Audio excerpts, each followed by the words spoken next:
Bismillahirrahmanirrahim. Mendapat daun si anak darah, di bawah sarang burung tempuah.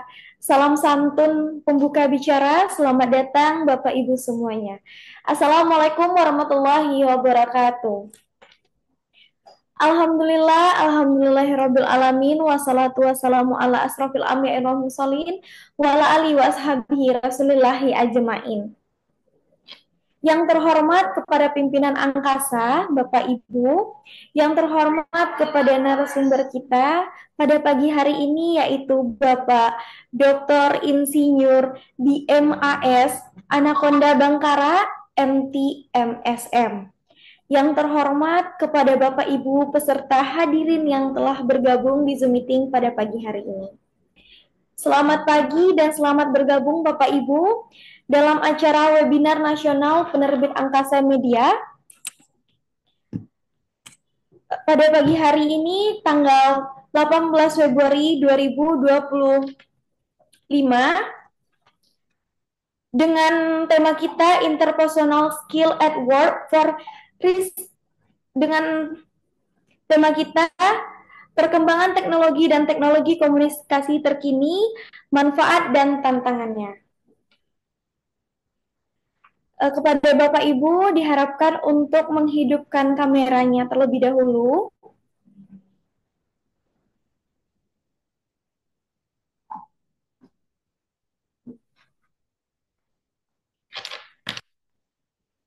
Baik, sekali lagi dengan Zoom meeting kita pada hari ini temanya adalah perkembangan teknologi dan teknologi komunikasi terkini, manfaat dan tantangan yang akan narasumber hebat kita dari Bapak Dr. Insinyur BMAS Anaconda Bangkara MT MSM.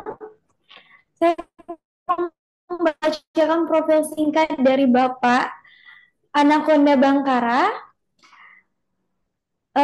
Pernah melakukan Magister Manajemen Teknologi Studi Program Head di Presiden University Cikarang, Bekasi, Indonesia pada tahun 2018 sampai dengan 2019.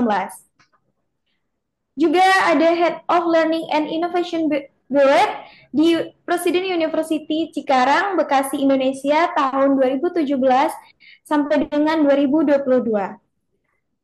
Direktur di Presiden University S1 Extension Program di Cikarang, Bekasi, Indonesia pada tahun 2026 sampai dengan 2013. Full-time lecturer Presiden University S1 Extension Program and Regular Program tahun 2005 sampai present. Managing Director PT ANTS Indonesia pada tahun 2002 sampai dengan 2009. Expert Staff to the Deputy of Tourist and Culture Ministry of Tourist and Culture di Jakarta pada tahun 2023 sampai dengan 2024. Izinkan saya menyapa Bapak Anaconda Bangkara MT. Selamat pagi Bapak, selamat bergabung di acara webinar kita pada pagi hari ini. Selamat pagi, apa suara-suara terdengar? Terdengar sekali Bapak, sangat jelas. Sehat Bapak, semoga Bapak dalam keadaan sehat. Baik, untuk tidak memperpanjang kata mukadimah pada pagi hari ini, langsung saja pemaparan materi perkembangan teknologi dan teknologi komunikasi terkini, manfaat dan tantangan yang akan disampaikan oleh Bapak narasumber hebat kita, Bapak Dr. Insinyur BMAS Anaconda Bangkara MT MSM. Kepada Bapak kami persilakan. Terima kasih banyak Mbak Augi. Assalamualaikum warahmatullahi wabarakatuh. Waalaikumsalam warahmatullahi wabarakatuh. Semoga Ibu Bapak semua dalam kondisi sehat walafiat dan bisa berdiskusi pada pagi ini dengan gembira dan mudah-mudahan bermanfaat buat kita semua. Terutama kepada panitia, saya mengucapkan terima kasih atas kesempatan yang diberikan sehingga saya bisa bertemu Ibu Bapak sekalian. Mudah-mudahan ini bukan pertemuan yang terakhir. Mudah-mudahan ini awal dari silaturahmi kita. Baik, izinkan saya untuk sedikit bercerita. Jadi sebetulnya sepertinya topik ini juga merupakan topik yang sudah banyak dibahas oleh banyak pihak. Namun saya ingin kembali mendiskusikan tentang topik ini berkaitan dengan pengalaman saya sehari-hari yang kebetulan sebagai pengajar. Eh, untuk ilustrasi mungkin saya bisa memberi gambaran sedikit. Saya beruntung dilahirkan di tahun 60-an awal, tahun di mana teknologi belum semaju sekarang. Tentunya teknologi informasi dan komunikasi tentunya, ya khususnya. Di mana saya merasa pada saat itu, pada saat saya masa kecil khususnya, pertumbuhan anak-anak di usia saya waktu itu belum tersentuh, belum tersentuh teknologi, gitu ya. Tentunya ada plus minus, itu sebabnya di judul ke diskusi kita kali ini saya juga tuliskan manfaat dan juga tantangan. Kalau berbicara manfaat, tentunya kita harus sama-sama ketahui seperti saat sekarang, walaupun secara fisik kita berjarak jauh, mungkin sampai ribuan kilometer, namun kita tetap bisa bersilaturahmi dengan cara seperti ini, bisa saling tetap wajah, bisa saling bertukar sapa, namun tetap ada beda dibandingkan kita ketemu langsung. Itu hal-hal yang bisa kita syukuri tentunya. Kemudian manfaat-manfaat lain seperti yang saya tuliskan sedikit di eh, materi yang saya sudah sampaikan ke panitia tentang beberapa perkembangan teknologi terkini.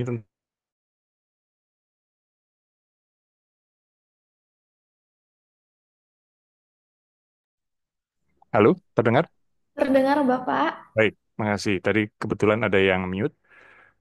Jadi teknologi yang sama-sama kita ketahui sekarang tentunya sudah dikenal. Sebagai contoh, misalnya zaman beberapa puluh tahun lalu, tentunya yang paling sederhana orang selalu membawa dompet, gitu ya. Tapi sekarang mungkin sudah banyak yang tidak terlampau perlu membawa dompet, karena semua sudah bisa diwakili dengan alat bantu teknologi yang kita sebut dengan smartphone, gitu ya. ID kita bisa dari situ, KTP, SIM dan sebagainya, gitu ya. Kemudian untuk berinteraksi dalam konteks ekonomi, untuk membayar dan sebagainya bisa dari situ, untuk membeli e-money bisa dari situ dan sebagainya. Itu tentunya satu hal yang perlu kita syukuri. Kemudian teknologi lain yang berkaitan dengan komunikasi ini atau yang kita sebut dengan gadget misalnya, beberapa puluh tahun lalu itu kemana-mana kita harus sendiri. Kalau nggak punya kendaraan, ya naik kendaraan umum. Kalau nggak punya kendaraan umum, nggak sempat naik kendaraan umum, mungkin jalan kaki gitu ya. Tapi saat sekarang, banyak platform yang menyediakan kita untuk bisa bergerak. Sama-sama kita ketahui ada beberapa perusahaan yang menyediakan platform supaya kita bisa berpindah dari satu tempat ke tempat lain. Saya yakin kita sudah familiar dengan apa yang disebut dengan Grab, Gojek, dan sekitarnya. Itu sangat membantu, maaf-maaf ya, khususnya pada saat COVID misalnya, di mana kita tidak boleh banyak berpindah tempat, dengan risiko tinggi, Pak dan Mbak Ojek itu membantu kita memindahkan, khususnya makanan biasanya, makanan dan obat, gitu ya. Nah, zaman saya kecil tentunya itu nggak ada, ya tentunya nggak ada. Nah, itu manfaat kedua. Manfaat ketiga, dulu kita mau makan ya harus keluar rumah. Sekarang dengan tekan-tekan tombol aja, makanan bisa datang sendiri. Sebutlah begitu. Nah, tentunya masih banyak lagi teknologi-teknologi yang sudah kita bisa manfaatkan. Ya, sebagai contoh di bidang kedokteran, sudah mulai banyak teknologi yang diterapkan, bedah bedah jarak jauh misalnya, itu sudah dilakukan beberapa puluh tahun lalu di Cina misalnya. Bisa melakukan bedah, gitu ya, waktu itu bedah tumor otak ya, dengan berjarak kurang lebih 3.000 kilometer. Karena dokter ahlinya ada di kota, pasiennya di kota lain berjarak kurang lebih 3.000 kilometer dengan bantuan teknologi pertama kali 5G ada di Cina dimanfaatkan, alhamdulillah akhirnya berhasil, gitu ya. Kemudian di Indonesia juga sudah mulai teknologi kedokteran seperti itu. Itu yang mungkin agak jauh kita bayangkan. Namun yang juga tidak kalah sering mungkin kita alami, itu misalnya kita sebutlah ke dokter gigi. Zaman saya kecil ke dokter gigi, lihat jarumnya udah takut. Apalagi harus dicabut gitu ya, dibor. Waduh, menyeramkan gitu ya. Tapi saat sekarang, untuk dicabut pun, untuk disuntik pun, kita sudah dibius. Jadi praktis sudah nggak ada rasa sakit ya setelah dicabut lah. Obat biusnya makin habis, tentu kita agak sedikit cenut-cenut. Tapi paling tidak, itu ada satu kemajuan di mana kita tidak perlu mengalami sakit berkepanjangan. Sebutlah seperti itu. Dan saya yakin di banyak kondisi seperti itu. Bedah laser misalnya, dulu mungkin harus ada luka di bagian-bagian tubuh tertentu, sekarang tidak ada luka luar, gitu ya. Kemudian juga berbagai macam alat kesehatan yang sifatnya pemindaian ya, gitu ya. Sama-sama kita kenal ada CT scan, ada eh, berbagai macam scan untuk mendeteksi berbagai macam gangguan dalam tubuh manusia yang mungkin dulu harus dilakukan dengan pembedahan. Sama-sama kita juga banyak teknologi untuk mengurangi resiko penyumbatan gitu ya. Tentunya saya bukan dokter, saya membaca dari berbagai macam sumber saja, tapi intinya banyak kemajuan-kemajuan teknologi yang kita syukuri dan kita manfaatkan. Di bagian transportasi juga demikian gitu ya. Dengan adanya pesawat terbang, orang berpindah satu tempat ke tempat lain itu relatif lebih cepat gitu ya, relatif lebih aman misalnya. Demikian juga dengan laut, juga dengan darat gitu ya. Sekarang juga sama-sama kita kenal gitu ya, ada teknologi kereta api atau kereta magnet gitu ya, bisa sangat cepat eh, untuk pihak-pihak yang mungkin agak takut terbang gitu ya, dia bisa memanfaatkan teknologi seperti itu. Banyak juga sekarang sama-sama kita kenali dalam rangka berbagai macam manfaat yang dihasilkan. Salah satunya adalah mengurangi gas buang. Kita sudah sama-sama tahu banyak kendaraan-kendaraan elektrik. Nah, di Indonesia juga saya pikir sudah banyak yang memanfaatkan itu dari mulai sepeda gitu ya sampai kendaraan mobil gitu ya. eh Walaupun di sana sini ada persoalan tanda kutip ya. Itu yang nanti kita akan bahas lebih lanjut. Namun untuk kali ini saya ingin menggarisbawahi manfaat-manfaat dan tantangan khususnya terhadap hal yang sifatnya non teknis, gitu ya. Nah, kembali ke slide. Di situ juga saya jelaskan ada beberapa eh, contoh yang kita bisa kenali di kehidupan sehari-hari, seperti misalnya alat-alat bantu virtual reality. Saya yakin itu dengan augmented reality, alat-alat bantu lah untuk memvisualisasikan gitu ya. Saya juga yakin sama-sama kita tahu dengan berbagai macam software yang ada sekarang bahkan berbahaya ya. Seolah-olah ada dua orang bisa ngobrol gitu ya, padahal hanya dari foto seperti bergerak dan akhirnya bisa menyampaikan informasi-informasi yang eh, mudah-mudahan enggak ya, tapi kadang-kadang dimanfaatkan dengan cara-cara atau tujuan-tujuan yang tidak baik. Nah, itu juga akibat dari perkembangan teknologi yang tidak katakanlah terapkan dengan bijak. Itu sebabnya etika itu menjadi sangat penting. Saya teruskan dulu, setelah ada augmented virtual reality, juga ada robotik. Nah, itu sama-sama kita tahu, ini sangat diperlukan khususnya untuk pekerjaan-pekerjaan yang berbahaya. Jadi misalnya di pekerjaan-pekerjaan pertambangan, pada saat melakukan pengeboran gitu ya, dikhawatirkan ada gas beracun dan sebagainya. Jika robot dimasukkan terlebih dahulu, tentunya itu akan aman buat manusia-manusia yang bekerja di situ. Kemudian juga robot dilakukan untuk membantu mencari korban hilang misalnya di tempat-tempat yang sifatnya berisiko. Ini juga tentunya akan membantu. Atau di bagian-bagian yang sulit sulit dijangkau gitu ya. Nah, itu juga alat bantu robotika dan otomasi gitu ya. Kemudian ya ini slide yang saya siapkan secara sederhana. Nanti kalau ada yang berminat silakan. Namun memang banyak yang tidak saya tulis di sini dulu. Mudah-mudahan nanti bisa lebih seru kita diskusikan. Kemudian ada lagi yang disebut dengan bioteknologi dan CRISPR. Ini cerita masalah genetika gitu ya.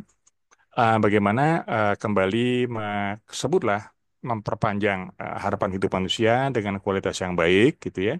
Kemudian regenerasi sel tentunya juga perlu dibantu oleh sikap hidup masyarakat yang lebih baik gitu ya. Sama-sama kita tahu zaman saya kecil bahkan mungkin zaman ayah saya, zaman nenek saya, polusi udara tentunya tidak seberat sekarang. Zaman saya kecil dulu sangat mudah berangkat ke sekolah di SD gitu melihat langit biru. Sekarang rasanya agak susah gitu ya. Saya nggak tahu di tempat ibu bapak sekalian, tapi di tempat saya di Cikarang, Bekasi, saya juga sering ke Bandung karena bilang saya orang Bandung, tidak begitu mudah gitu melihat langit biru gitu ya. Kemudian di kota besar ya seperti Jakarta, Surabaya, mungkin juga di Medan, itu juga mungkin tidak begitu mudah melihat apa namanya langit yang biru. Nah, ini suatu persoalan-persoalan yang tentunya kita harus hadapi dengan bijak. Itu kaitan dengan genetika gitu ya. Kemudian ada kecerdasan buatan. Ini ramai sekali sekarang sedang dimanfaatkan gitu ya, khususnya untuk saya sebagai pengajar. Sudah banyak mahasiswa yang mengerjakan tugas dengan alat bantu yang menurut saya sebaiknya tidak dimanfaatkan untuk itu, gitu ya. Sama-sama kita tahu ada ChatGPT gitu ya, itu alat bantu betul ya, tapi seharusnya bukan langsung di print dan dikumpulkan atau dikirimkan dalam soft file gitu ya. Itu mitra kita berpikir saja untuk bisa berinteraksi, bisa menambah ide kita untuk melakukan eksplorasi lebih jauh. Tapi kadang-kadang itu disalahgunakan, ya, sebutlah seperti itu. Kemudian ada jaringan 5G dan IoT seperti yang tadi saya sampaikan gitu ya. Dengan kecepatan yang sangat tinggi, hampir tanpa jeda, sudah dimanfaatkan di banyak hal. Tidak hanya masalah komunikasi, tapi yang tadi seperti saya sampaikan di bidang kedokteran, ya, terutama bedah. Blockchain, nah, ini juga satu teknologi yang sama-sama kita sudah sering dengar. Intinya adalah blockchain ini satu alat untuk bisa memproses data yang demikian besar, gitu ya. Dan tentunya perlu dimanfaatkan secara baik lah, sebutlah begitu ya. Contoh sederhana yang bisa dimanfaatkan dari blockchain, misalnya kita ke dokter di Indonesia gitu ya. Begitu dokternya pindah, kita pindah dokter misalnya, atau pindah rumah sakit, kadang-kadang data kita mesti baru lagi. Dicek lagi dan seterusnya. Nah, dengan blockchain ini dia lebih integrated dimanapun kita berada sedunia harusnya sudah ketahuan riwayatnya gitu. Pernah sakit apa aja, pernah diberi obat apa aja, pernah dapat tindakan apa saja, sehingga pasien juga tidak perlu dilakukan pemeriksaan ulang. Dan kadang-kadang pemeriksaan itu berbahaya, tanda kutip ya. Tentunya katakanlah apa namanya dirangsang dengan salah satu atau salah banyak cairan-cairan yang mungkin justru tidak begitu baik. Ronsen lah, sebutlah ronsen gitu ya. Kan tentunya ada aturan sebaiknya berapa kali ronsen bisa dilakukan dalam periode waktu tertentu. Begitu datanya ada dalam blockchain, ya dokter tidak perlu lagi untuk sering-sering melakukan pemeriksaan X-ray, kecuali memang diperlukan. Ya, kira-kira itu. Kemudian kita bisa lihat juga energi terbarukan. Nah, ini tentunya juga upaya-upaya manusia untuk bisa eh,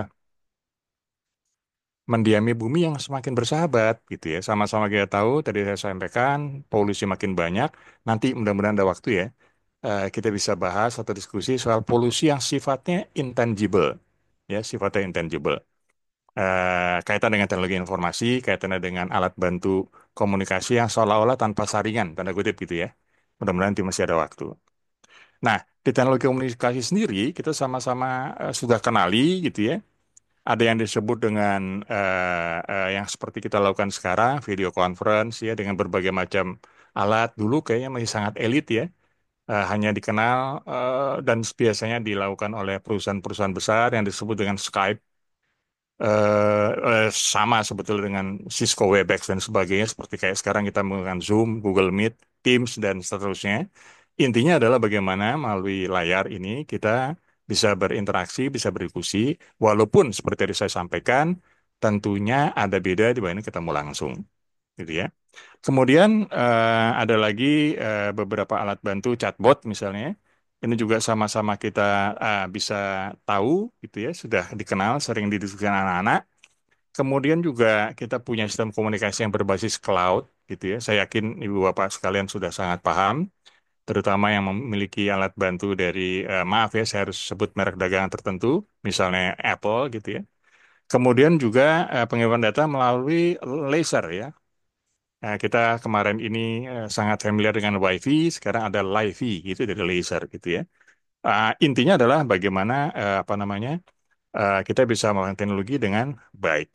Kemudian ada hologram, hologram juga salah satu teknologi yang bisa mengilustrasikan ya, bentuk tiga dimensi dari sesuatu. Nah, tentunya masih banyak lagi teknologi yang kita bisa perbincangkan, tapi apa yang saya ingin diskusikan saat ini adalah apa tantangannya, gitu ya. Yang pertama, seperti tadi saya sampaikan, dunia ini seolah-olah menjadi sangat pendek, sangat dekat. Satu sisi itu bisa menjadi baik, tapi satu sisi itu juga menjadi berbahaya, tanda kutip ya.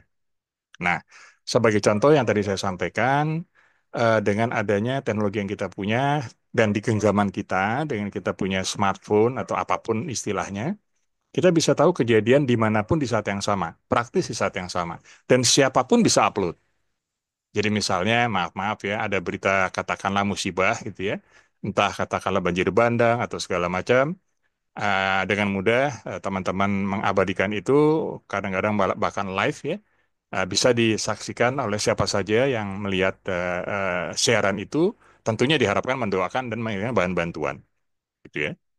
Namun di sisi lain, keterbukaan ini juga kadang-kadang kita perlu waspadai, sama-sama seperti misalnya yang kita ketahui banyak juga yang orang sebut sebagai hoax ya, berita belum tentu benar. Mungkin bukan tidak benar, tapi belum tentu benar. Bahkan mungkin dipelintir dan sangat cepat menyebar ya karena ada alat bantu yang kita punya ini, gitu ya. Sebagai contoh sederhana saja, kadang-kadang ada berita gitu ya, Pak X meninggal dunia, gitu ya. Ternyata Pak X yang meninggal itu bukan Pak X yang kita kenal karena mungkin namanya mirip, kadang-kadang nama tokoh gitu ya. Maaf kalau boleh saya beri contoh sedikit gitu ya.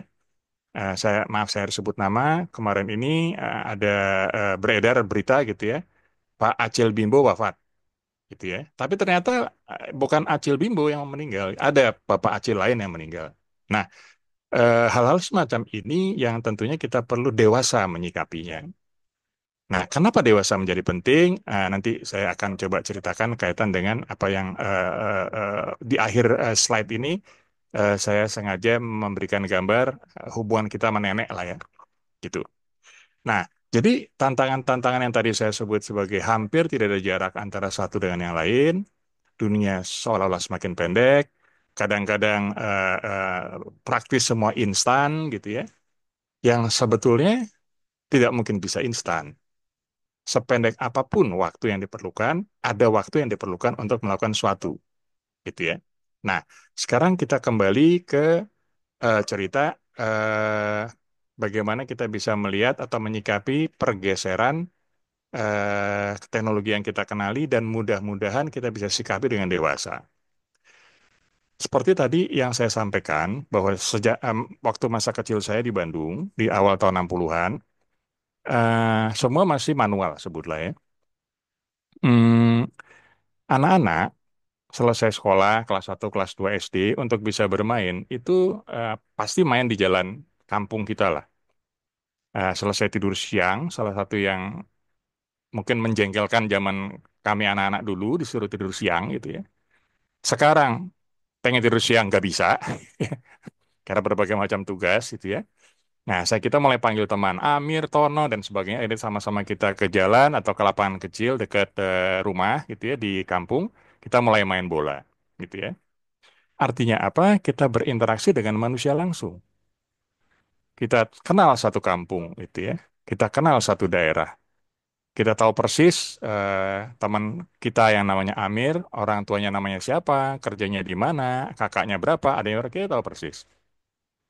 Maaf, kalau kita bandingkan sekarang, anak-anak sekarang yang masing-masing dengan gadgetnya sendiri, mungkin terakhir lihat adiknya ya berjam-jam lalu, bahkan berhari-hari lalu. Akibatnya apa? Hubungan kakak adik itu menjadi konsep yang tidak mudah dikenali oleh anak-anak zaman sekarang. Satu contoh lain lagi, waktu saya kecil kembali ya, kita sedang main bola misalnya di lapangan agak jauh dari rumah. Kadang-kadang ada satu teman saya yang ya mungkin sekitar jam 3 jam 4 agak menggerutu, dia pulang dulu naik sepeda karena harus menjemput adiknya pulang les. Kemudian setelah antar adiknya pulang ke rumah, kembali lagi ke lapangan main bola lagi sambil ngedumel. Tapi sepintas saya lihat teman itu walaupun ngedumel, ya dia dia gembira juga bahwa adiknya udah selamat sampai di rumah dan keselamatan adiknya merupakan bagian dari kepentingan dia sebagai kakak. Nah, konteks-konteks semacam itu saya melihat dari mahasiswa saya dalam tidak dalam rekaman menjudge gitu ya, udah hampir nggak ada. eh saya perhatikan juga dengar cerita itu ya, teman-teman dua tiga orang berangkat dari rumah, kalaupun naik Gojek, ya masing-masing. Akibatnya apa? Tadi kedekatan tuh menjadi hilang, gitu ya. eh Seperti yang tadi saya sampaikan, dulu satu kampung saya kenal semua. Sekarang tetangga pun lihat orangnya aja belum pernah. Mungkin tahu namanya. Sebutlah begitu. Karena ya mas, kita bukan menyalahkan, tapi itu kita perlu sikapi dengan baik gitu ya. Mungkin tahu namanya gitu ya, tapi orangnya mana saya nggak tahu. Tahu orangnya, nggak tahu kerjanya di mana gitu ya. Zaman saya kecil, orang tua saya kalau pulang kerja jam 2 siang sudah di rumah gitu ya. Kalau zaman sekarang orang bekerja mungkin ya tengah malam baru pulang gitu ya. Hal-hal yang ya tantangan yang perlu kita sikapi secara dewasa. Di tahun 60 awal, pertama kali TV ada, kebetulan di rumah saya, karena saya tinggal sama nenek, ya, orang tua juga nenek, ada TV kecil lah ya. Zaman itu kan baru pertama-tama ada TV, saya ingat nenek saya itu dibelikan oleh Pak D saya di Bandung. Nah, tidak semua tetangga saya punya TV.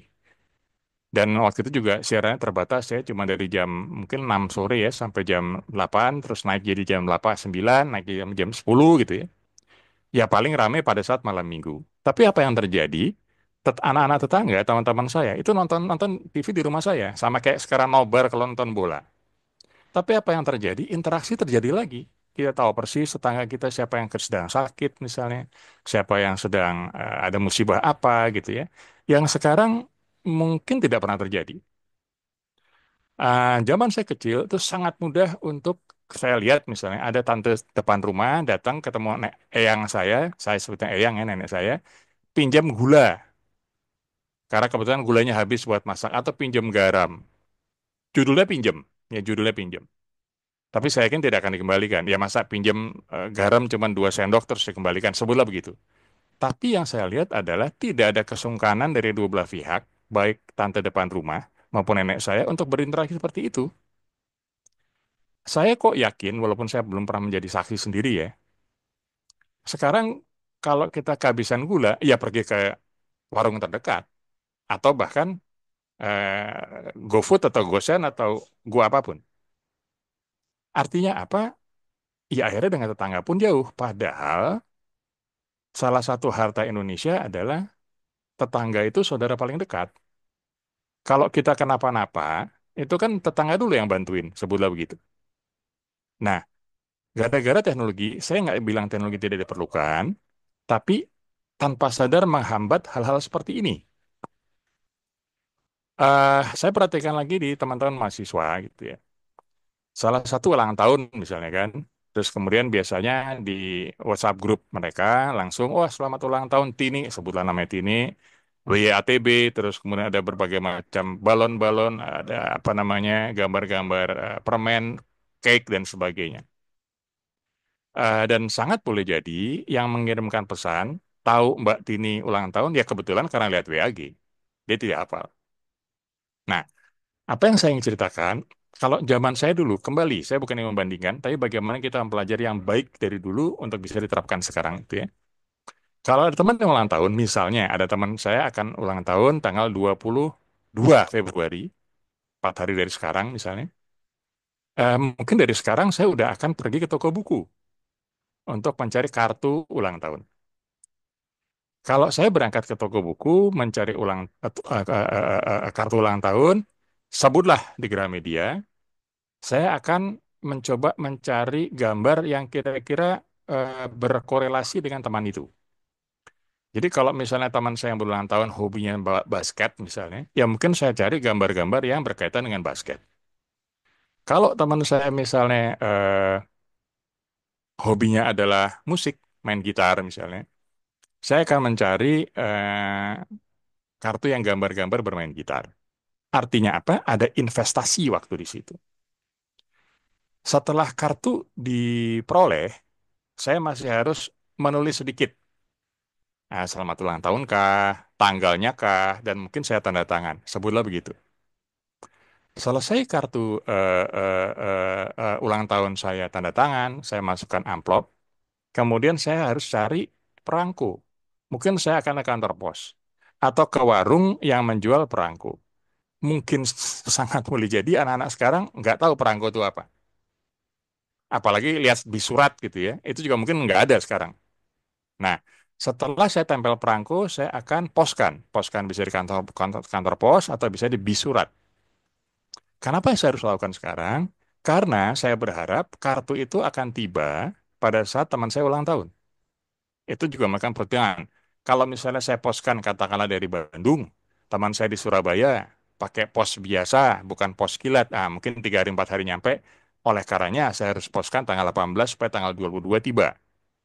Kalau lebih jauh lagi, misalnya teman saya di Makassar, mungkin harus seminggu dan seterusnya dan seterusnya.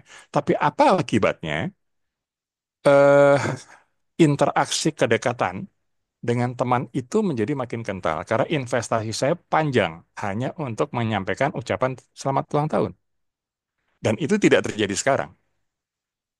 Dengan kembali ya, saya nggak bilang dulu lebih bagus, tapi bagaimana kita menyikapi hal-hal yang baik dulu juga masih bisa diterapkan sekarang, gitu ya.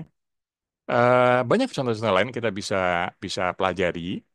Eh, di slide saya juga sedikit contohkan gitu ya. Di era sekarang, anak-anak main bersama, tapi masing-masing sendirian, hanya duduk bareng masing-masing dengan gadgetnya. Di beberapa tempat makan, cukup sering saya lihat gitu ya. Bahkan satu keluarga, bapak ibu anak dua gitu ya, makan, kemudian setelah pesan masing-masing dengan gadgetnya. Jadi pertanyaannya adalah, bersama apanya kalau begitu? Mungkin hanya pindah tempat aja gitu ya, tadinya di rumah, sekarang ke beli bakso misalnya. Toh masing-masing juga dengan gadgetnya. Nah setelah itu pulang, masing-masing lagi. Kemudian lebih lanjut misalnya kita juga bisa lihat banyak tempat juga yang sekarang dalam rangka mengatasi itu sudah tidak menyediakan wifi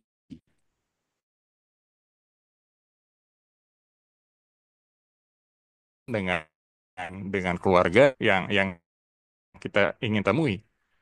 Saya perhitungan saya atau perkiraan saya ini anak-anak usia SMP, mbak-mbak semua, mungkin belasan orang itu ya. Mereka makan jajan bakso lah kalau sebulan begitu, tapi semua gadgetnya itu ditaruh di tengah. Jadi sih saya lihat mereka sepakati kalau emergency silakan lihat, gadgetnya langsung taruh tengah lagi. Ya, mungkin ada satu eh, takut berita emergency ya dipanggil pulang atau segala macam. Tapi sih saya mereka ya senda gurau seperti ini, saya pikir juga sudah perlu lagi dikembangkan. Karena dengan adanya teknologi informasi dan komunikasi yang sekarang ada, manfaatnya kita sudah rasakan, tentunya sangat perlukan. Namun kita juga perlu sikapi secara dewasa. Contoh lebih ekstrim ya. Ini mohon maaf, ini menurut saya pribadi. Zaman saya kecil tentunya tidak ada profesi seseorang menghasilkan sebutlah nafkah, ya, dengan cara menyudutkan orang lain atau mempermalukan orang lain. Sebutlah begitu. Maaf, saya harus sebut ya, misalnya yang sekarang disebut dengan roasting.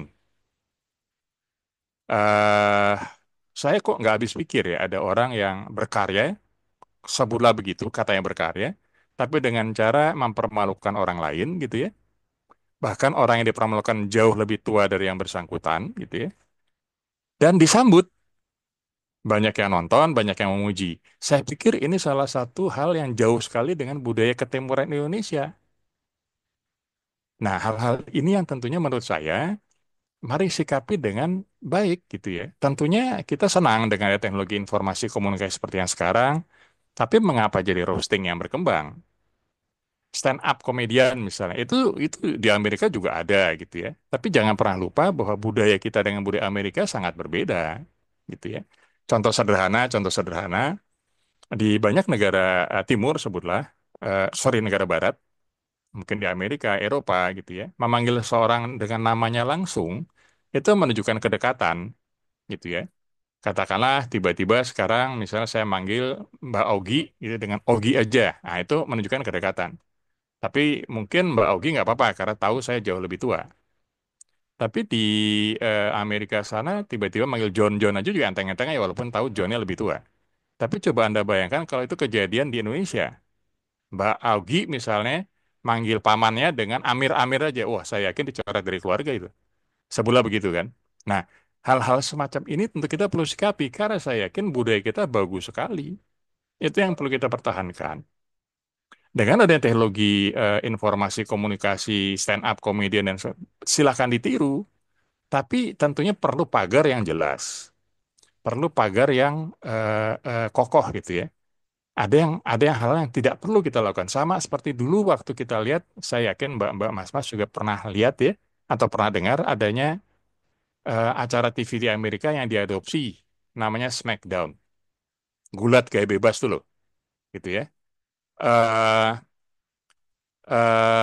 Smackdown itu di Amerikanya itu kan sebetulnya show, jadi bukan gulat betulan dan dilakukan oleh orang-orang yang memang profesional.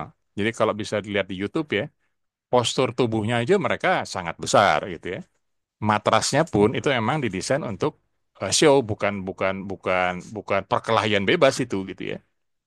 Nah, kemudian diadopsi di Indonesia, diadopsi artinya bisa disiarkan di Indonesia, ditiru anak-anak gitu ya.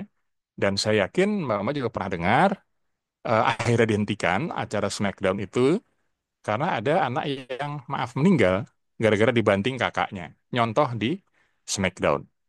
Nah, kadang-kadang kita lupa bahwa anak-anak itu bahkan orang dewasa pun belajar paling cepat itu dengan cara meniru.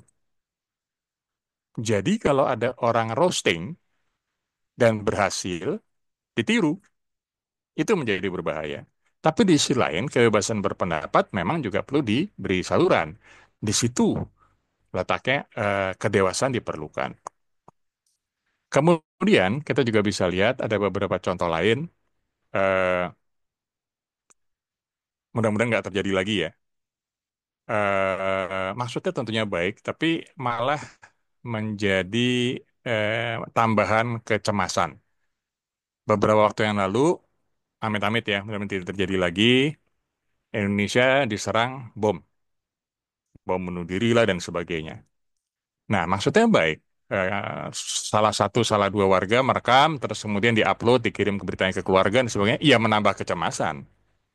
Memang itu yang diharapkan oleh para eh, pengganggu ketertiban lah, gitu ya. Jadi hal-hal semacam itu memang perlu disikapi secara dewasa, khususnya untuk anak-anak sekarang, gitu ya. Kebetulan profesi saya sebagai dosen pengajar sebulan, sering juga saya mencoba sampaikan ke anak sekarang bahwa teknologi itu harus kita syukuri, tapi juga kita perlu sikapi secara arif. Saya ceritakan juga kepada mahasiswa saya, waktu saya kecil saya ikut nenek saya ke pasar misalnya. Itu kenapa di slide terakhir saya gambaran nenek ya. Nenek saya beli beras gitu ya. Beli berasnya cuma 2 kilo tapi ngobrolnya setengah jam. Tapi akibatnya apa? Itulah kekuatan interaksi. Jadi peristiwa belanja ke pasar ya, itu adalah proses sosial, bukan proses ekonomi. Kalau kita maaf saya harus sebut nama lagi, kita ke Alfamart, ke Indomart, itu proses ekonomi. Karena milih-milih bayar selesai. Nyaris tanpa tidak ada komunikasi dua arah.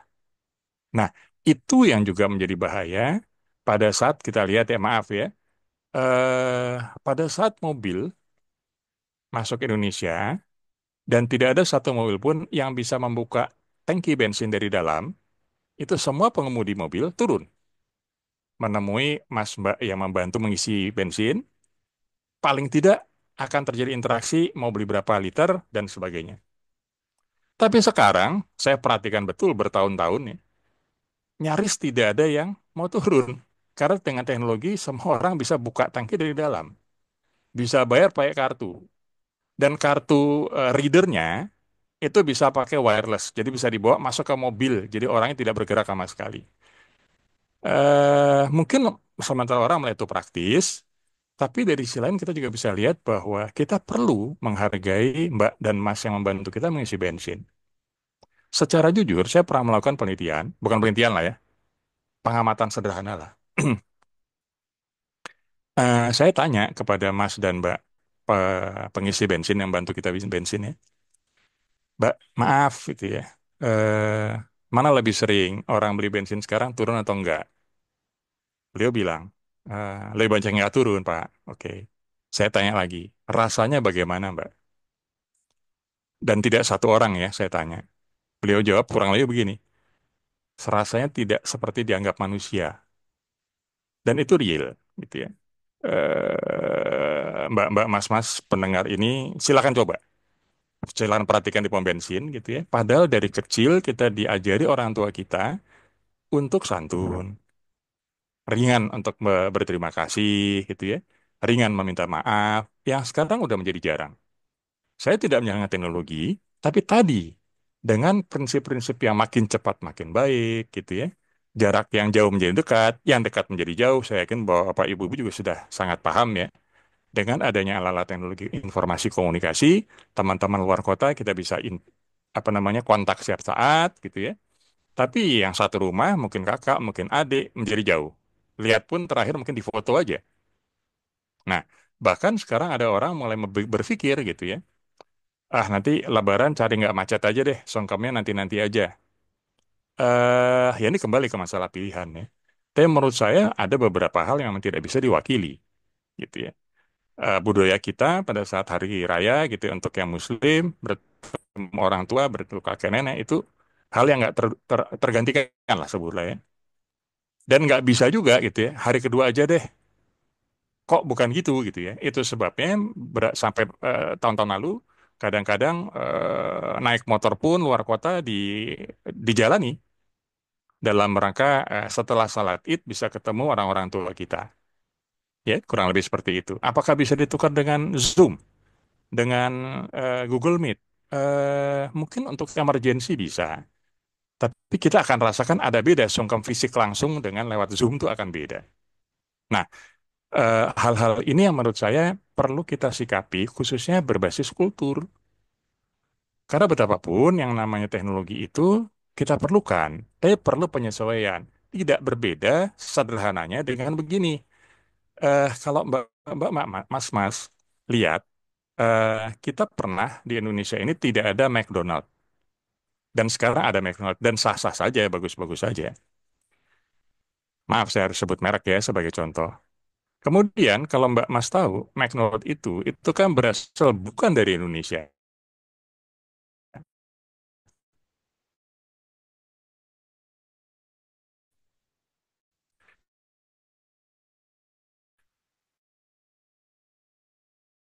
Tapi kalau Mbak Mas mencoba membeli McDonald akan ke burger itu ya Kentucky Fried Chicken gitu ya. Nah, pada saat mereka masuk Indonesia, ya disediakan nasi supaya attach ya, supaya dekat dengan pasarnya.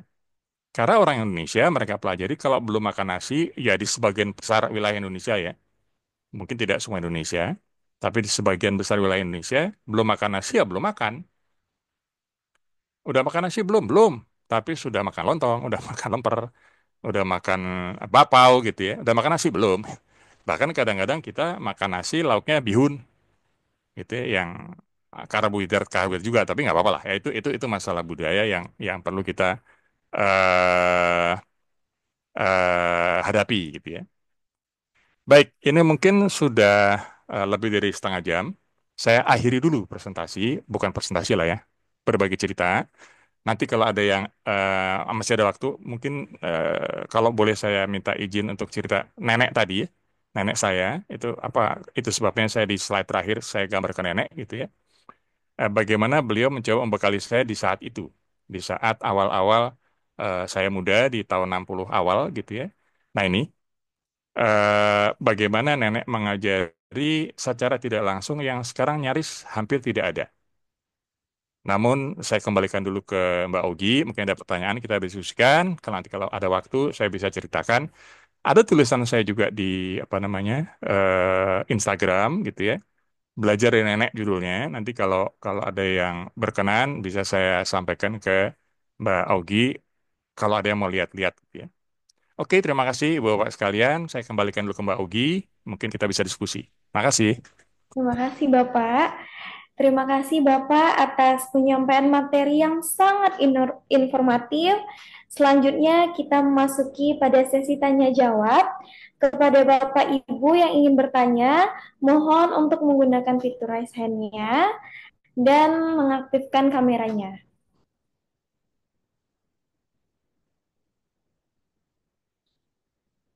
Untuk Bapak Ibu yang ingin bertanya, bisa mengaktifkan fitur raise hand-nya dan mengaktifkan on kameranya.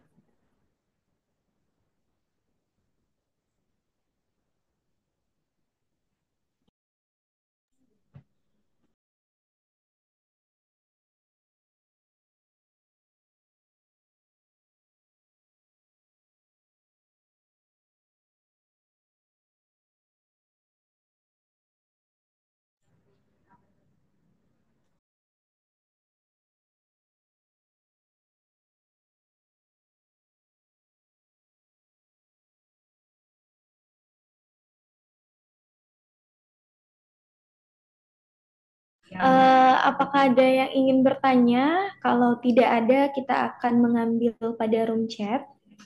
Pada Bapak Ibu, mungkin ada yang ingin bertanya, bisa mengaktifkan fitur raise hand-nya. Oke, kalau begitu Bapak, kita bacakan pertanyaan dari room chat ya Pak ya. Silakan silakan Mbak. Ini kayaknya ada pertanyaan dari di room Iya, chat ya. Silakan silakan Mbak. ini Pak ada pertanyaan dari Bapak Herman Sigasera. Pertanyaannya kepada Bapak. Pertanyaannya, perubahan yang pertama itu ada perubahan perilaku interaksi sosial, Pak. Ya. Generasi muda akan menjadi manusia yang egois dan kurangnya interaksi sosial karena mereka lebih banyak berinteraksi tatap muka secara online. Menurut Bapak itu bagaimana, Pak? Ya, terima kasih Pak Herman. Betul, saya sudah apa namanya mencermati ini juga. Ini yang tadi juga saya sampaikan keprihatinan. Jadi usul saya bagaimana mengatasi itu. Yang pertama, kita pun perlu memberi contoh. Karena betapapun orang belajar itu mengimitasi, mengimitate. Katakanlah saya mencoba dengan mahasiswa saya, sebutlah gitu ya. Kalaupun di kelas, saya bawa HP misalnya, saya taruh di meja, tapi saya ceritakan. Saya tidak bermaksud meletakkan HP ini lebih penting dari Anda-Anda sekalian yang sudah meluangkan waktu untuk ikut kuliah. Bukan. Tapi ibu mertua saya sedang sakit di rumah. Jadi kalau ada telepon di rumah, pasti emergensi. Jadi saya pasti pulang. Nah, paling tidak kita menyampaikan kepada yang bersangkutan penghargaan kita terhadap mereka juga. Nah, hal-hal seperti ini juga kadang-kadang kita lupakan, Pak Herman. Jadi usul saya, mari sama-sama memberikan contoh juga. Bagaimana kita memanfaatkan teknologi tapi tetap santun. Nah, yang jadi persoalan memang banyak keluarga sekarang tidak ada maksud saya menyalahkan, gitu ya. Tadi supaya anak-anak itu tidak rewel, dari bayi sudah diberikan gadget, berbagai macam alat elektronik. Akibatnya ya dia asik dengan dirinya sendiri, asik dengan dunia sendiri. Nah, memang setahu saya bukan ahli dalam apa namanya pendidikan keluarga, Tapi menjadi orang tua tidak mudah dengan tantangan-tantangan sekarang, gitu ya. Satu contoh misalnya, ada satu keluarga ingin mendidik anaknya secara sederhana, sebutlah begitu ya. Kemudian satu saat hari raya misalnya bertemu, sepupunya itu punya gadget, dia belum punya. Nah, kemudian si anak tanya ke orang tuanya, gimana nih kok sepupu saya sudah punya gadget, saya belum, dan sebagainya sebagainya. Itu teori model, secara teknologi namanya model, mudah itu. Tapi memang kita perlu cermati. Jadi emang anak-anak kita itu, generasi muda kita ini perlu kita temani. Dan itu emang tidak mudah. Saya coba lakukan, ya mudah-mudahan ada hasilnya walaupun sedikit. Kalau boleh saya share sedikit sini, ya alhamdulillah tahun ini saya berkesempatan untuk mengirim mahasiswa saya untuk bertukar mahasiswa ke Malaysia. Satu angkatan pergi semua, 39 orang. Tapi apa yang saya ingin ceritakan, saya bilang pada mereka, ini Anda akan masuk ke pintu gerbang internasional. Saya sudah datang lebih dulu di perguruan tinggi itu, banyak mahasiswa asingnya juga, dan mereka berbudaya asing. Kebetulan di tempat saya mengajar juga ada mahasiswa asingnya, gitu ya. Tapi tentunya kita upayakan supaya dia berperilaku nasional Indonesia. Setidaknya dari pakaian misalnya. Di tempat Malaysia itu, banyak orang asing yang kuliah pakai celana pendek. Memang tidak pendek-pendek amat gitu ya. Tapi rasanya itu bukan budaya kita, berjalan pendek masuk ke tempat formal. Saya sampaikan kepada mahasiswa saya itu untuk jangan seperti itu. Dan saya pun tidak lakukan itu. Dan sepertinya memberikan contoh seperti ini pun masih sangat diperlukan. Enggak beda sederhana begini deh, kita minta mahasiswa kita berhenti merokok, kitanya sambil merokok, gimana? Ya, sebutlah gitu ya. Kita minta mahasiswa kita untuk tidak menyontek, nah kita sendiri juga melakukan perkeliruan pada saat melakukan penelitian misalnya.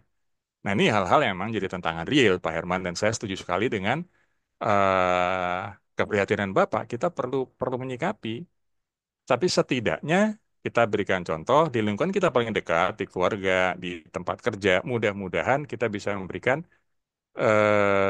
apa ya? Ya contoh lah bahwa begini kita perlu hidup di era sekarang yang demikian terbuka, kita perlu syukuri, tapi juga harus tetap jadi orang Indonesia dengan segala kesantunannya, gitu ya.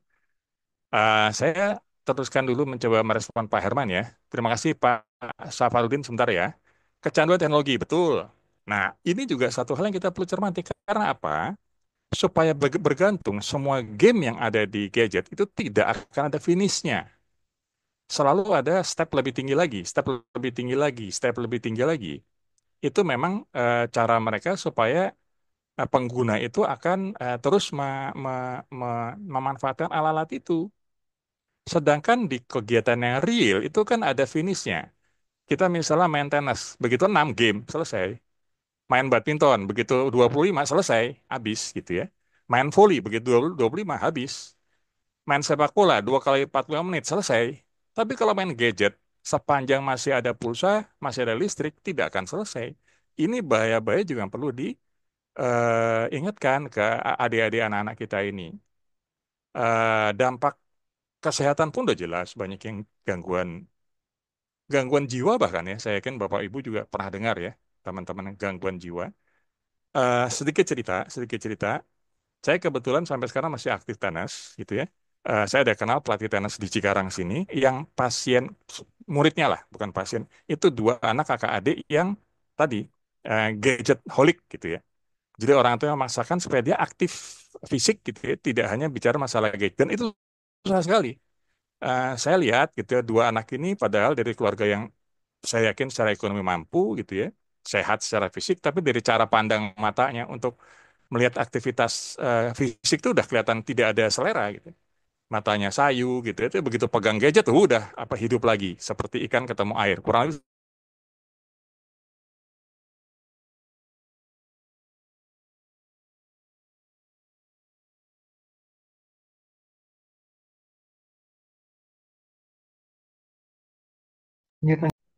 Bapak, eh, izin Pak, apa bisa mendengar suara saya? Mau Bapak Ibu mungkin narasumber kita Bapak Anaconda lagi terkendala jaringan.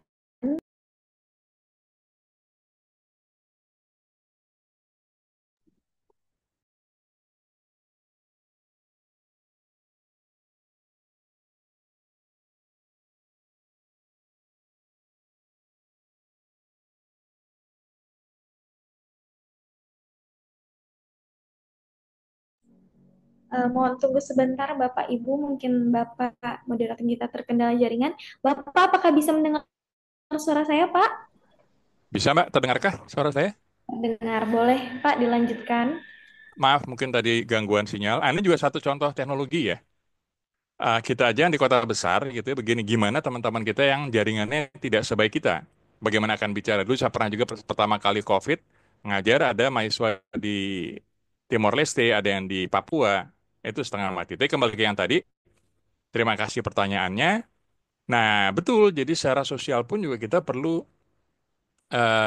sekali me- menjaga lah ya bagaimana anak-anak kita itu tidak lepas dari keindonesiaan gitu ya. eh Kemudian pertanyaan ketiga, mengapa negara kita yang memiliki satelit sendiri tidak memiliki kebijakan memberikan layanan yang murah kepada masyarakat? Misalnya, nah ini mohon maaf saya tidak bisa jawab Pak. Saya tahu tapi saya tidak jawab karena ini ceritanya politis, ya kebetulan politis. Ekstrem gini deh, secara konsep, ini saya belok dikit ya, secara konsep ibu kota baru untuk Indonesia itu sudah diperlukan dari 20-30 tahun lalu, menurut saya, gitu ya. Tapi ternyata baru tahun kemarin ini, beberapa tahun terakhir ini, pindah ke IKN dan sampai sekarang masih belum selesai sebutlah, gitu ya. Dan itu urusannya politis, saya yakin betul itu politis. Tapi intinya secara teknis, seperti Pak Herman sampaikan, ada satelit dan sebagainya, betul Pak, gitu ya. Nggak beda juga kayak gini deh, berapa sih harga minyak sebetulnya? Saya yang sampai ke Pertalite ke pasar 10.000, saya yakin Bapak Ibu juga tahu bahwa ya nggak ada yang tahu angkanya berapa. Gitu. Sebutlah begitu. Itu politis. Mudah-mudahan kita tidak terjebak bicara tentang itu. Maksud saya, ya namanya politis ya. Bisa apa namanya? Sekarang benar, besok salah dan sebagainya. Saya kembalikan dulu ke Mbak Augie. Ada beberapa pertanyaan lagi di chat room, tapi juga Pak Safarudin juga udah raise hand. Terserah, silakan siapa dulu yang Ya, apa Pak. namanya? Kita Silakan. dahulukan yang Raisan ya, Pak ya. Kami Silakan, silakan. pada Pak Bapak Safarudin, Rudin silakan. Marpaung Oke, terima boleh kasih. Sebelumnya, dinya. suara saya dapat didengar dengan jelas. Sangat jelas sekali Bapak, boleh. Oke, terima kasih buat moderator dan juga narasumber hebat kita pada kesempatan pagi hari ini. Saya perkenalkan, saya Saparudin Marpaung, guru SMA Negeri 2 Kota Tanjung Balai. Sebenarnya pertanyaan saya sudah ada di chat, tapi nggak apa-apa saya coba bacakan kembali. Yang pertama, di saat katakanlah Indonesia lagi semangat-semangatnya melaksanakan penerapan teknologi AI dan lainnya dalam pembelajaran, sementara kita juga mendapatkan informasi ada beberapa negara seperti Australia, Irlandia, Italia, dan lain-lainnya eh, melarang penggunaan AI dalam katakan proses pembelajaran dan juga mengembalikan proses manual kembali ke buku-buku tulis atau sumber-sumber tertulis dalam proses pembelajaran. Hal ini dikatakan bahwasannya siswa-siswa yang cenderung penggunaan AI ini memiliki tingkat literasi yang lebih rendah dibanding dengan yang penggunaan secara manual atau buku-buku paket dan buku-buku tulis lainnya.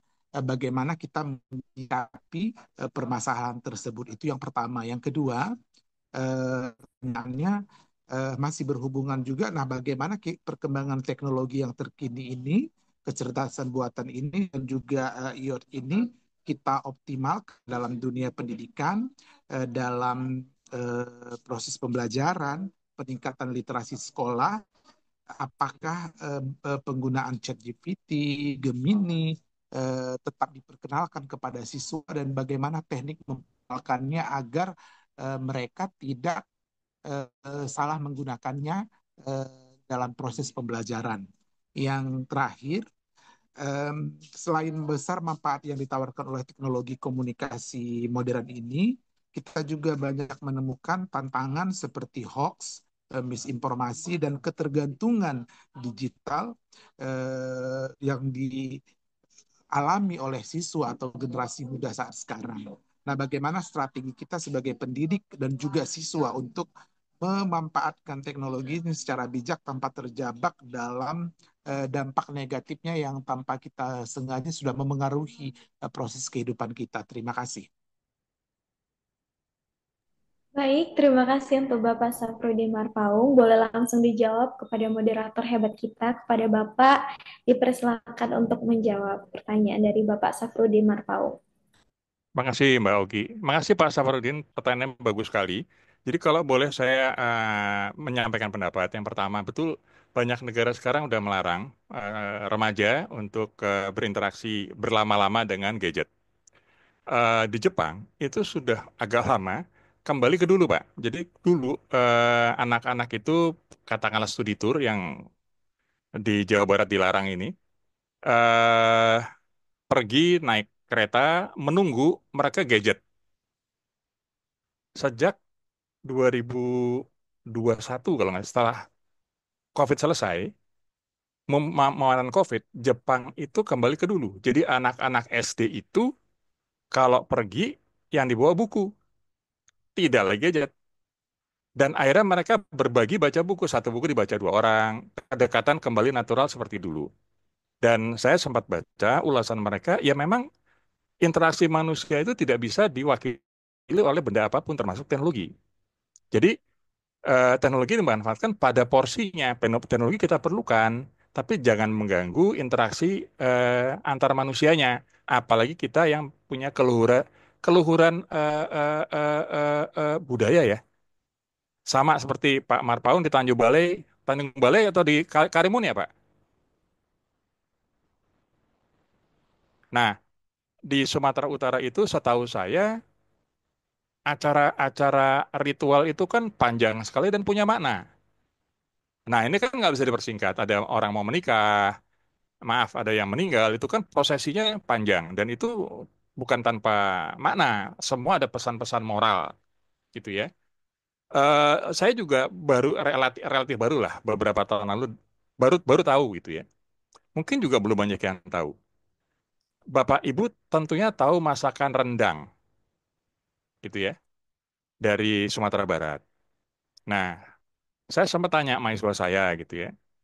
Kira-kira tahu nggak rendang itu dibuat dari apa? Ya tentu daging. Dibuatnya lama atau sebentar? Lama supaya dagingnya empuk. Nah, pertanyaan antropologisnya adalah kenapa dipilih daging seperti itu dan supaya empuk perlu diproses lama. Saya juga baru tahu, Pak. Ternyata secara antropologis di Sumatera Barat itu kan matriarkat ya, materialitas ya. Jadi wanita yang dominan sebutlah. Pada saat memasak rendang itu, masakan yang bisa dibilang legendanya Sumatera Barat, itu diberi kesempatan ibu dan anak untuk berinteraksi berlama-lama. Karena mereka sudah ada khawatiran, ibu sama anak perempuannya itu sudah tidak punya waktu lagi untuk mengobrol. Mudah-mudahan memasak rendang itu menjadi pengikat, gitu loh. Jadi sebetulnya orang-orang tua-tua kita dulu tuh sudah punya antisipasi. Kadang-kadang kita yang lupakan, kira-kira gitu. Saya coba lanjut dulu mencoba merespon pertanyaan Pak Safarudin yang demikian baik ya. Teknik memperkenalkan. Maaf, saya harus kasih contoh ekstrim, Pak. Usul saya ChatGPT, Gemini, Virgo, dan sebagainya. Perkenalkan saja. Tapi kita temani. Sama seperti maaf. Kita menjelaskan pendidikan seks misalnya. Ya anak-anak itu daripada tahu dari tempat-tempat yang nggak jelas, mending dijelaskan pada usianya. Dan kita temani. Supaya bisa manfaatkan dengan baik. Demikian juga ChatGPT misalnya. Ya, perkenalkan aja, ajari kalau perlu. Tapi bagaimana menyikapinya supaya ini bermanfaat.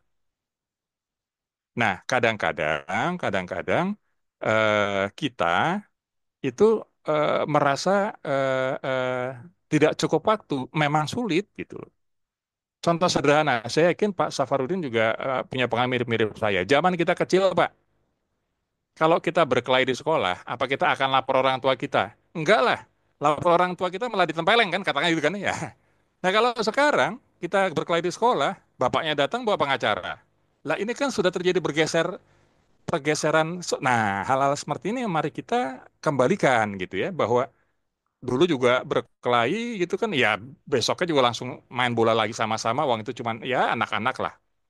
Nah Jadi usul saya, teknik memperkenalkan, ya diperkenalkan, kita dampingi, kita temani, sama seperti pada saat kita mencoba menjelaskan tentang masalah yang sebutlah tabu ya, seks gitu ya.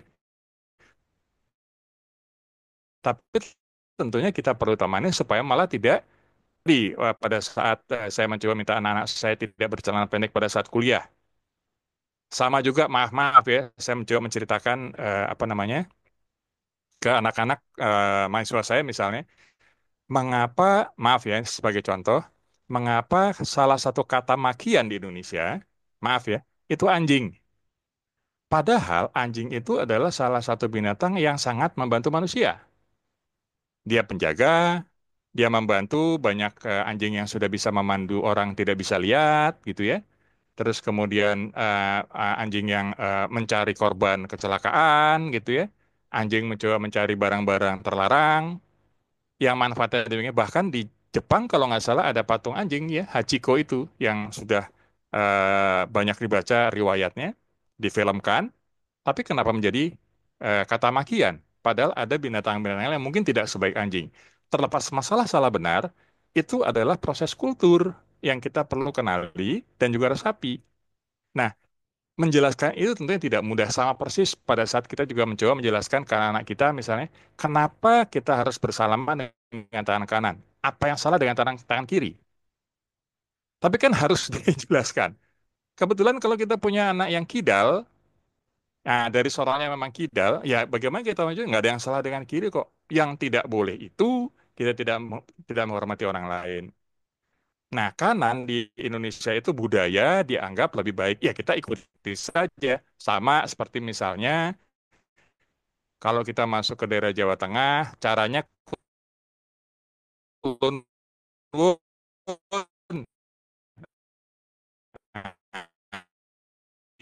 Masuk ke Jawa Bali kira seperti itu. Jadi saya sangat mendukung bagaimana kita punya local wisdom ya. Nah, itu ditumbuhkan lagi, dikembangkan lagi. Kemudian betul tentang adanya hoax gitu ya. Justru itu sering kali juga saya mencoba mengingatkan ke mahasiswa saya gitu ya. Kalau Anda melihat satu berita ada tiga hal yang kita bisa lakukan ya. Ada berita di alat-alat teknologi yang kita punya, apakah itu WhatsApp group, apakah itu email gitu ya. Sebelum Anda sebarkan atau sebelum Anda forward kemanapun, yang pertama cek kira-kira berita itu betul atau enggak. Kalau berita itu betul, tahap keduanya, itu baik atau enggak kalau disebarkan. Kalau sudah betul dan baik, yang ketiga, apakah perlu disebar sekarang? Nah, syukur-syukur dengan tiga hal itu kita bisa agak mengerem lah. Supaya pada saat kita menyebarkan, kita sudah cukup yakin bahwa apa yang kita sebarkan itu, atau apa yang kita forward, itu berita yang memang benar adanya, bermanfaat bila orang tahu, dan yang ketiga adalah perlunya sekarang. Tidak perlu tergopoh-gopoh, kurang lebih seperti itu. Mudah-mudahan menjawab pertanyaan dari Pak Safarudin. Kurang lebihnya saya mohon maaf. Tentunya satu saat kalau kita bisa berinteraksi lagi, sangat welcome. Dan selamat berkarya terus di sana, Pak. Semoga sehat-sehat selalu. Kembalikan ke Mbak Augi, silakan, Mbak. Baik, Bapak, terima kasih banyak. Terima kasih juga buat Bapak Safrudin Marpaung. Eh, Mungkin untuk sesi tanya jawab sudah cukup ya, Pak ya. Terima kasih Bapak atas penyampaian yang sangat informatifnya. Sudah berbagi ilmunya kepada kami semua dan untuk para Bapak Ibu yang sudah meluangkan waktunya untuk acara webinar pada pagi hari ini kami ucapkan terima kasih yang sebesar-besarnya. Sebelum sesi dokumentasi, izinkan saya, Augitania Putri, untuk memperkenalkan penerbit kami. Sebelumnya, untuk bisa mengisi absensi terlebih dahulu, Bapak, sambil menunggu. Boleh diisi absensinya. Uh, Baik, saya akan memperkenalkan penerbit kami, Angkasa Media Literasi. Penerbitkan kami berada di Provinsi Riau, tepatnya di Kota Pekanbaru, Bapak Ibu. Jika ingin menerbitkan naskahnya, bisa menghubungi kami, karena kami menyediakan 5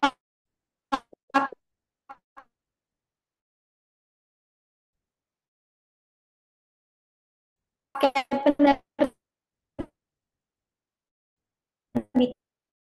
penerbitan, yang pertama 20%, yang kedua ada paket tunggal, Bapak Ibu cukup kirimkan web dan turunkan Turnitin, itu bisa dari kami dengan uh,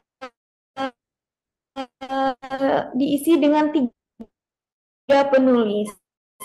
Yang ketiga ada paket ubah penulis. Bapak Ibu cukup kirimkan draftnya saja kepada kami, nanti kami akan menyusunnya, Bapak Ibu tinggal menerima beresnya saja. Nah, yang keempat ada paket eksklusif dari kami, yaitu paket Ghostwriter. Bapak Ibu cukup menyiapkan data dirinya saja, untuk judul dan naskah akan kami buat. Dan buku Bapak Ibu bisa terima bukunya sampai jadi. Yang terakhir ada paket kolaborasi, yaitu kumpulan penulisan dengan penulis-penulis lainnya. Kami menyediakan berbagai jenis judul, Bapak Ibu bisa mengakses di web kami nantinya. Baik, terima kasih. Untuk selanjutnya ada sesi dokumentasi. Bapak Ibu bisa mengaktifkan kameranya untuk sesi dokumentasi.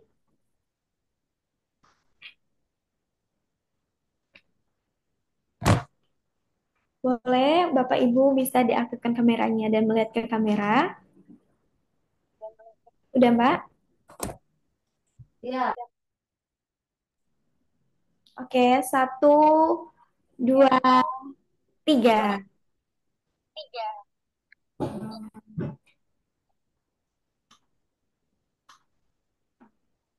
Selanjutnya, slide selanjutnya boleh. 1, 2, 3.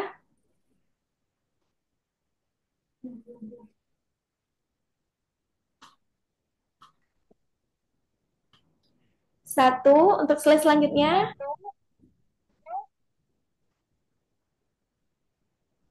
1, 2, 3. Untuk slide selanjutnya. 1, 2, 3. Oke.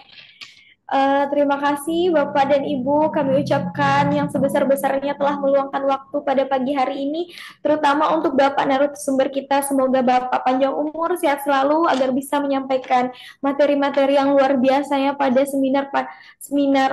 untuk seminar-seminar selanjutnya. Semoga di kesempatan selanjutnya kita bisa bertemu untuk berbagi ilmu.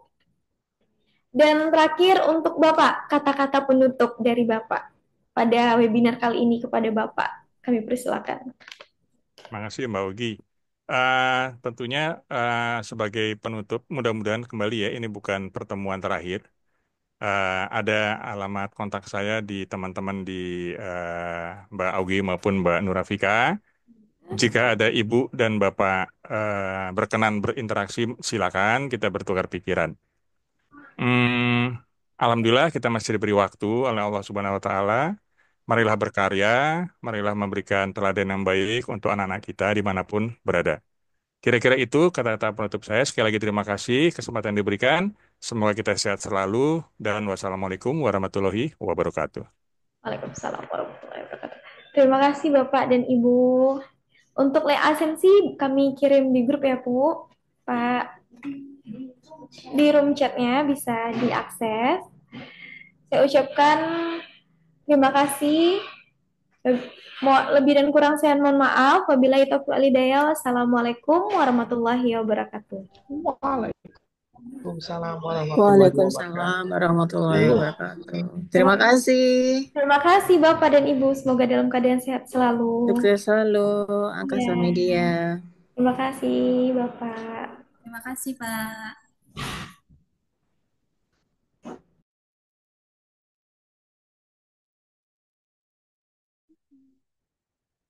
Untuk nomor WA dari Bapak Herman Sirega boleh dikirim nanti melalui room chat, dan Pak Safrudin Marpaung, Bapak bisa nanti kirimkan nomor WA-nya ya Pak di room chat untuk mendapatkan reward dari kami karena sudah bertanya.